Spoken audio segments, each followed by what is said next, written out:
जैसे ही समय बीता, सुबह हुई तो राजीव के सब डरे हुए थे।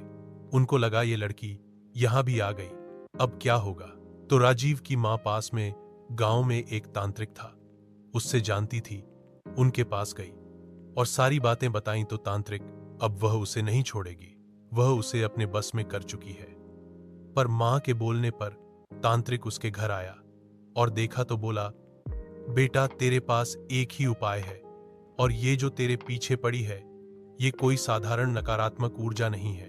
हाँ, यह बहुत ताकतवर नकारात्मक ऊर्जा है। तो राजीव डरते हुए पूछा, मुझे बचा लो।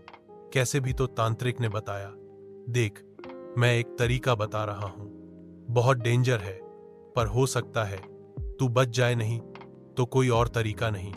हाँ, राजीव ने पूछा, क्या है वो तरीका। तो बोला कि तू अपने रूम को शादी वाले दिन की तरह सजा लो और उसमें रात को सोना, और जब वो लड़की आए तो बोलना तुम आज दोबारा आ गई।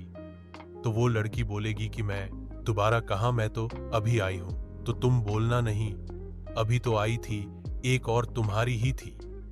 लड़की कभी नहीं चाहती कि जिस लड़के से वो जुड़ी हुई है उससे कोई और लड़की मिले, और चाहे वो लड़की हो या चुड़ैल। तो उस चुड़ैल को शक हुआ तो बोली, एक तू मेरे पीछे पीछे आ, मैं तुझे एक समाधान बताती हूं। राजीव उसके पीछे पीछे चलने लगा और राजीव से कुछ दूर पीछे वो तांत्रिक और उसके मां बाप। जब वो चुड़ैल उसे जंगल में ले गई तो तांत्रिक उसने इशारा किया और बोला, मैं हम ज्यादा अंदर नहीं आ सकते, अब तुमको उस चुड़ैल के साथ अकेले ही जाना होगा। राजीव डरता हुआ उसके पीछे जाने लगा और उस चुड़ैल ने दूर से खड़े होकर बताया, देख वो जो पेड़ है उससे एक लकड़ी मैं तुम्हें बताता हूं, या उसे अपने कमरे में लगा लेना। जैसे ही मेरे आने का समय हो तो उस लकड़ी को कमरे से बाहर रख देना, और मैं चली जाऊं तो फिर से उस लकड़ी को कमरे में ले आना। वो लकड़ी नहीं, एक ऐसी ताबीज की लकड़ी थी जिसके पास रहते कोई नेगेटिव एनर्जी पास नहीं आ सकती। राजीव उसे लेकर घर आया और अपने रूम में रख दी। जैसे तांत्रिक ने बताया, राजीव ने ऐसे ही किया।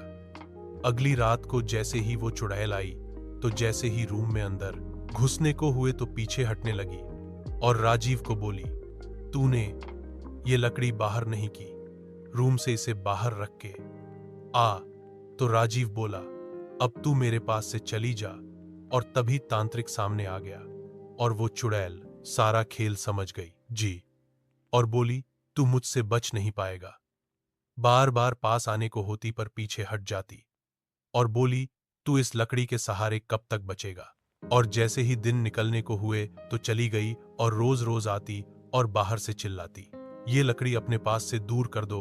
उस तांत्रिक ने उसी लकड़ी का ताबीज बनाया और राजीव के गले में डाल दिया और बोल दिया कि जब तक तेरे पास ये ताबीज है तब तक ये तेरे पास नहीं आएगी। फिर उस चुड़ैल का आना बंद हो गया और राजीव अपने माँ बाप के साथ अपने घर खुशी से रहने लगा। राजीव के माँ बाप ने तांत्रिक को बोला, हम तुम्हारा ये एहसान कभी नहीं उतार पाएंगे। तांत्रिक बोला, ये तो मेरा काम था, और चला गया। ये कहानी आपको कैसी लगी कमेंट करके बताएं और वीडियो को लाइक करें, और ऐसी ही कहानी सुनने के लिए हमारे चैनल को सब्सक्राइब करें।